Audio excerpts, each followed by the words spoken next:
Bonjour chers élèves, aujourd'hui on va entamer un autre cours sur la mécanique des fluides pour le niveau deuxième année bac, sciences et technologies mécaniques.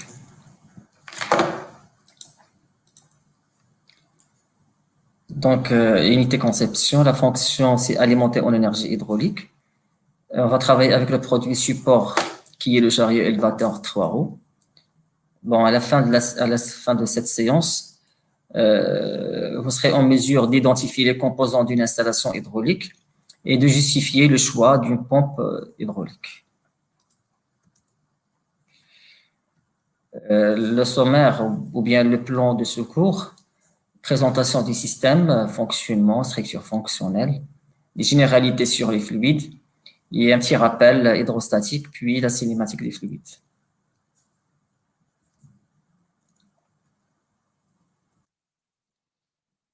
L'évolution du transport de marchandises fait croître chaque année le besoin en chariot de manutention. Une société spécialisée en matériel d'entreprise, destinée principalement au chargement et déchargement de palettes, souhaite faire évoluer le produit pour développer un chariot élévateur 3 roues, comme vous voyez sur la figure. Ayant sensiblement la même conception que le chariot actuel qui ne peut soulever, déplacer et déposer qu'une seule charge maximale de 1250 kg d'une position initiale à une position finale. Le fonctionnement de chariot élévateur.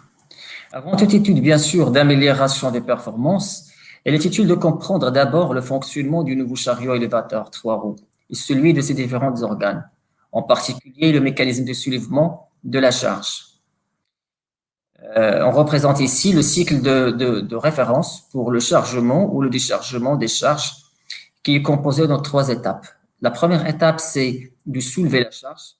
La deuxième, de la déplacer. Et la troisième étape, la dernière, c'est déposer la charge, puis le conducteur revient à la position initiale et le cycle recommence. Description du chariot élévateur 3 roues. Le chariot élévateur 3 roues est actionné par 3 moteurs. Un moteur de direction de puissance de 850 watts, un moteur de traction entraîne la roue arrière motrice pour déplacer le chariot d'élévateur 3 roues grâce au mécanisme de traction, et enfin un moteur de levée. Alors, comme vous voyez sur l'image, vous avez la fourche. Vous pouvez voir ici la fourche qui permet d'enlever les palettes. Là, les rails de guidage pour permettre de déplacer la palette verticalement. Et bien sûr, là, vous pouvez remarquer aussi le poste de conducteur qui est assis là pour exécuter ces tâches. Ce qui va nous intéresser plus dans cette étude, c'est la chaîne fonctionnelle de levage. On va s'intéresser essentiellement à la chaîne fonctionnelle de levage. Alors, la chaîne d'énergie, elle est composée de 4 fonctions génériques, alimenter, distribuer, convertir, puis transmettre. Vous pouvez remarquer ici le flux d'énergie hydraulique entre la fonction alimenter et distribuer, puis entre distribuer et convertir. Une fois on passe la fonction convertir, c'est un flux mécanique entre la fonction convertir et transmettre. Alors, pour la fonction alimenter, nous avons un groupe hydraulique. C'est lui qui est responsable d'alimenter le système en énergie hydraulique. Là, la distribution est réalisée par un distributeur hydraulique, comme vous voyez sur l'image. La conversion de l'énergie est assurée par un vérin hydraulique central. Voilà. C'est là que la charge est posée pour permettre au conducteur de lever la charge. On va zoomer un petit peu sur l'installation. Donc, vous voyez ici, c'est le schéma d'installation hydraulique. Là, c'est le moteur. Alors, le moteur de levée, il va actionner une pompe hydraulique qui alimente à son tour le circuit. Tout ça, c'est le circuit hydraulique en pression suffisante. Bien sûr, à la fin, l'énergie va être convertie ici par un vérin hydraulique central qui va enlever la charge, comme vous le voyez, une charge F avec une vitesse F. Bon, bien sûr, il y a des rails de guidage pour guider la charge. Ça, c'est en gros le schéma partiel de l'installation hydraulique pour soulever ou déposer une charge. L'objectif, c'est le choix de la pompe hydraulique. La pompe hydraulique qui va alimenter le circuit hydraulique en pression suffisante pour soulever et déposer cette charge. Le schéma partiel de l'installation qu'on a vu tout à l'heure montre que c'est la pompe hydraulique qui alimente le vérin hydraulique central pour soulever ou déposer une charge maximale estimée à 30 000 newtons. Bien sûr, le poids de la palette compris, plus les accessoires mobiles. L'objectif, c'est quoi? C'est de choisir le calibre de la pompe hydraulique. Donc, toute cette étude, c'est pour choisir le calibre de la pompe hydraulique convenable, assurant l'alimentation de ce vérin. Pour cela, nous exploitons les hypothèses et les données suivantes. Alors, les hypothèses et les données que nous avons, le fluide qu'on va utiliser, il est supposé incompressible, avec une masse volumique de 900 kg par mètre cube, avec une viscosité cinématique de 0,5 10 à puissance moins 4 mètres carrés par seconde. Le fluide se déplace à la même vitesse dans la conduite d'aspiration du point 0 vers le point 1 et dans la conduite de refoulement 2 à 3. Les pertes de charge dans la conduite de refoulement entre les points 2 et 3 sont estimées à moins 50 joules par kilogramme. Le travail fourni par la pompe hydraulique est estimé à 15,24 10 à puissance 3 joules par kilogramme. Et la différence des niveaux entre les deux points est négligée. Donc, on va voir Z2 est égal à Z3. Bon, avant de continuer cette étude, des notions de la mécanique des fluides sont nécessaires pour bien démarrer. Je vais commencer par des généralités sur la mécanique des fluides. La mécanique des fluides, c'est la science des lois de l'écoulement des fluides. Elle est la base du dimensionnement des conduites de fluides et des mécanismes de transfert des fluides. C'est une branche de la physique qui étudie les écoulements de fluides, c'est-à-dire les liquides et les gaz, lorsque ceux-ci subissent des forces ou des contraintes.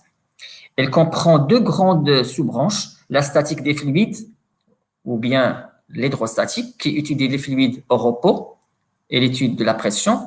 Nous avons aussi la dynamique des fluides, qui étudie des fluides en mouvement. Donc, nous avons la statique des fluides et la dynamique des fluides.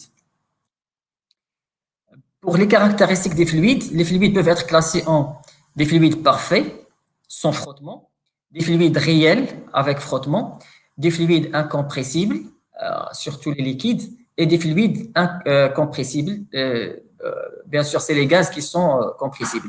Les fluides sont caractérisés par les propriétés suivantes: la masse volumique, le poids volumique, la densité et la viscosité.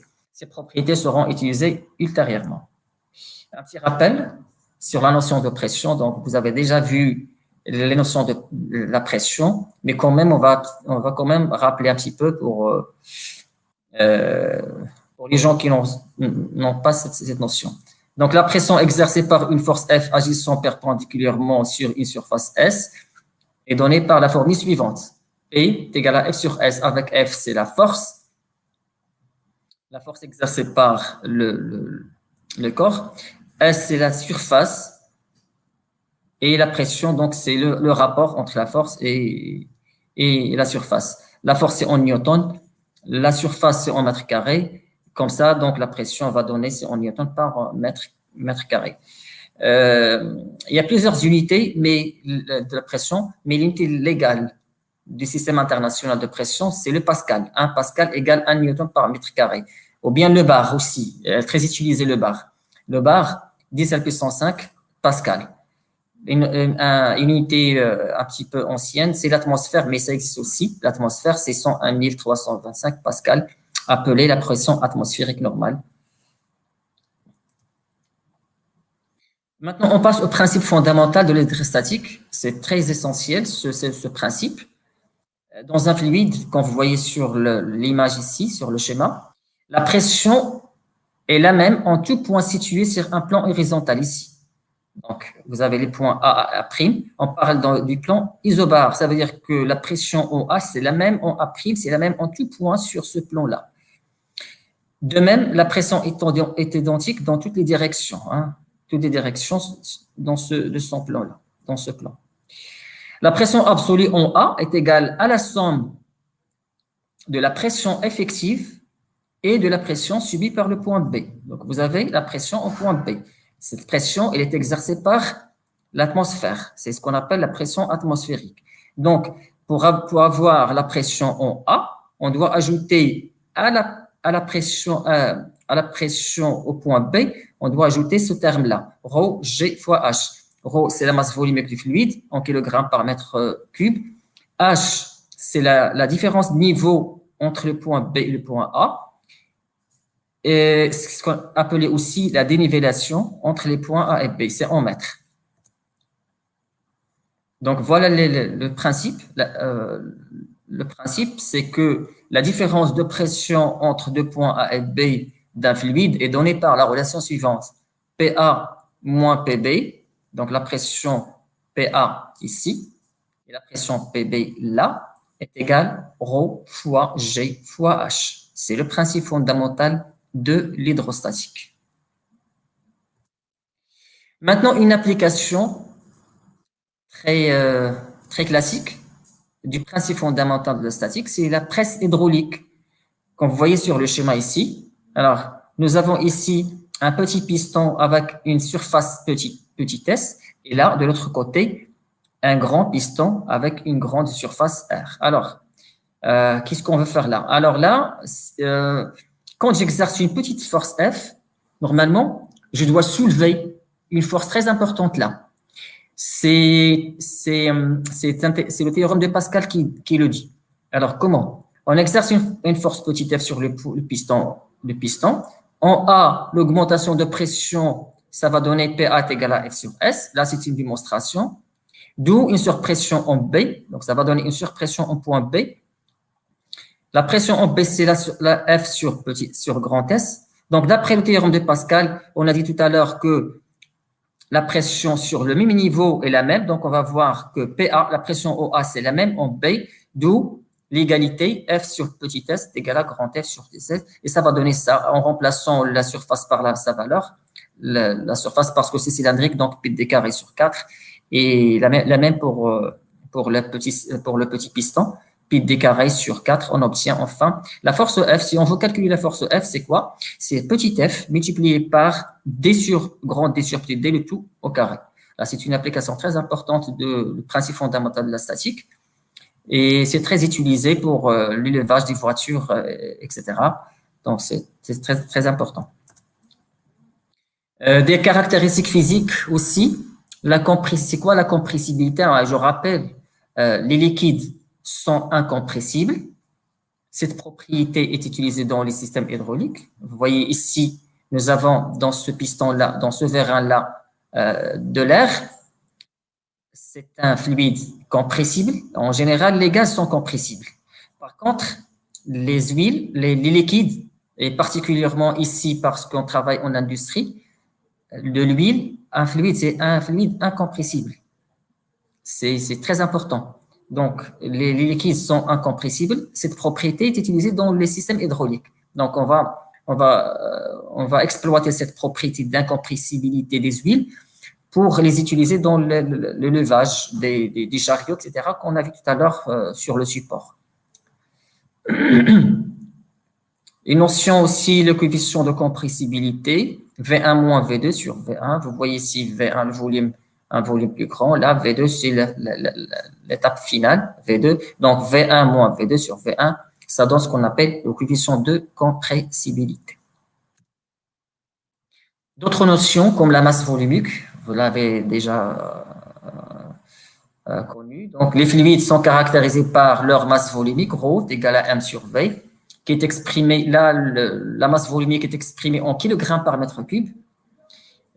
Sur le tableau, vous voyez des exemples, des exemples de fluides avec leur masse volumique. L'eau pure, par exemple, 6000. L'eau de mer, c'est un peu différent, 1030. Les 100, 700, l'huile, 900, etc., comme vous voyez sur le tableau. Et notre notion, la densité, c'est plus proche de la masse volumique, sauf que la densité, il n'a pas d'unité. La densité d'un liquide ou d'un solide est le rapport de la masse volumique d'un corps à la masse volumique de l'eau. Donc, la référence ici, c'est la masse volumique de l'eau. Donc, pour l'eau, une densité de 1. Pour l'essence, c'est 0,7. Maintenant, on passe à une autre partie, c'est la cinématique des fluides. Tout à l'heure, on a vu la statique des fluides. Maintenant, c'est la cinématique des fluides. Ça veut dire, quand on parle de la cinématique, ça veut dire que c'est un fluide en mouvement. Il n'est plus au repos comme tout à l'heure, mais maintenant, c'est en mouvement. On peut pas, lorsqu'on parle de la cinématique, on parle de Reynolds. Reynolds est un savant anglais qui a fait des expériences, qui a réalisé des expériences sur le mouvement des fluides dans des tubes. Et ces expériences ont montré qu'il y avait deux régimes distincts d'écoulement. Nous avons un régime laminaire, hein, comme vous voyez ici sur l'image, un régime laminaire, voilà.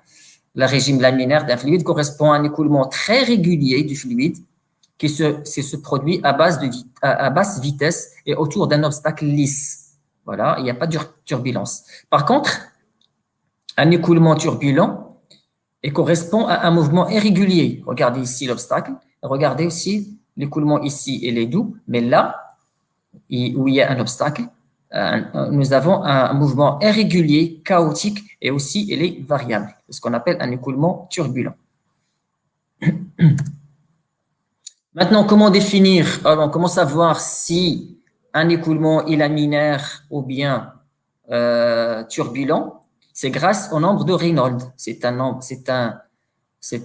sans unité. Ce qui a fait Reynolds, c'est qu'il a montré en utilisant des fluides divers et en faisant varier le débit et le diamètre de la canalisation, Reynolds a montré que le paramètre qui permettait de déterminer si l'écoulement est laminaire ou turbulent est un nombre sans dimension appelé nombre de Reynolds, qui a pris son nom. Reynolds est donné par l'équation, la relation suivante. R est égal à V. V, c'est la vitesse du fluide dans la conduite. D, c'est le diamètre de la conduite en mètres.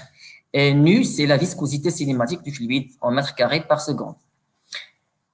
Alors maintenant, après avoir calculé le nombre de Reynolds, on va le comparer à ces valeurs-là. Si RE est inférieur à 2300, on parle de régime laminaire. Si cette valeur est comprise entre 2300 et 3000, on parle aussi de régime intermédiaire. Sinon, si RE est supérieur à 3000, le régime, cette fois-ci, il est turbulent.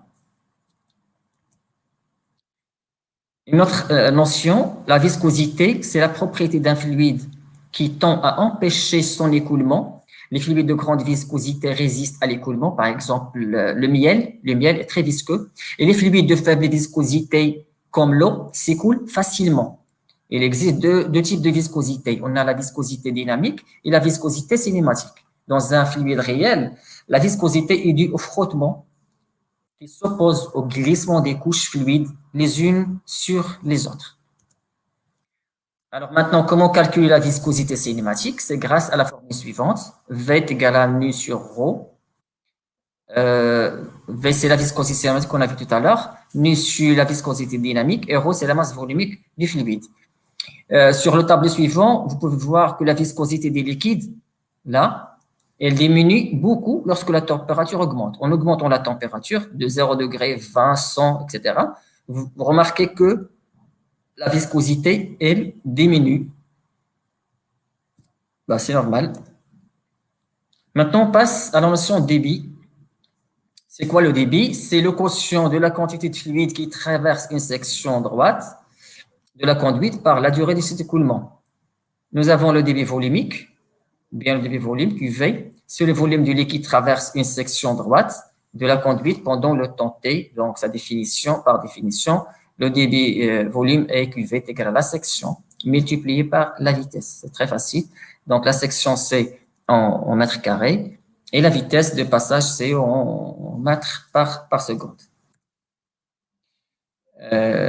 Deuxième débit, bon, deuxième façon de décrire un débit, c'est le débit massique. C'est la masse de liquide qui traverse une section droite de la conduite pendant le temps T. Par définition, donc là, vous remarquez que le débit massique, ce n'est que le débit volumique multiplié, on les multiplie par la masse volumique du fluide. Mais cette fois-ci, l'unité différente, c'est en kilogrammes par seconde, alors que le débit volumique, c'est en mètres cubes par seconde. Une équation très importante dans la mécanique des fluides, dans la cinématique des fluides, c'est l'équation de conservation de masse, appelée aussi équation de continuité. Ici, vous pouvez voir une ligne du courant, elle est là, ligne du courant. En régime stationnaire, on appelle ligne du courant, c'est juste des définitions. La courbe suivant laquelle se déplace un élément de fluide. Là, c'est un élément de fluide. Une ligne de courant, là, la ligne, elle est là, elle est tangente en chacun de ces points au vecteur vitesse. Le vecteur vitesse, c'est là aussi. Le tube de courant, c'est le tube qui englobe tout ça. Ensemble de lignes de courant s'appuyant sur un corps fermé. Et enfin, le filet de courant qui est à l'intérieur. Le filet de courant, c'est ça, elle est là. Tube de courant s'appuyant sur un petit élément de surface delta S, ce sont des notions qu'il faut savoir pour la suite du cours. La conservation de débit.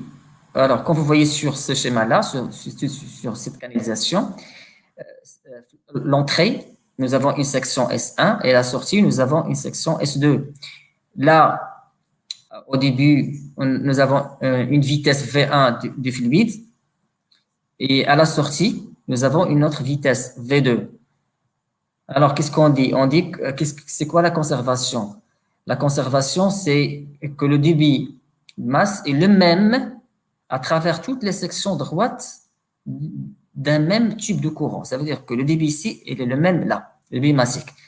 Donc, on va noter ici QM1 est égal QM2. Dans les exercices, c'est très important cette notion pour résoudre pour calculer par exemple la vitesse en fonction de la section ou bien le contraire, les sections en fonction des vitesses.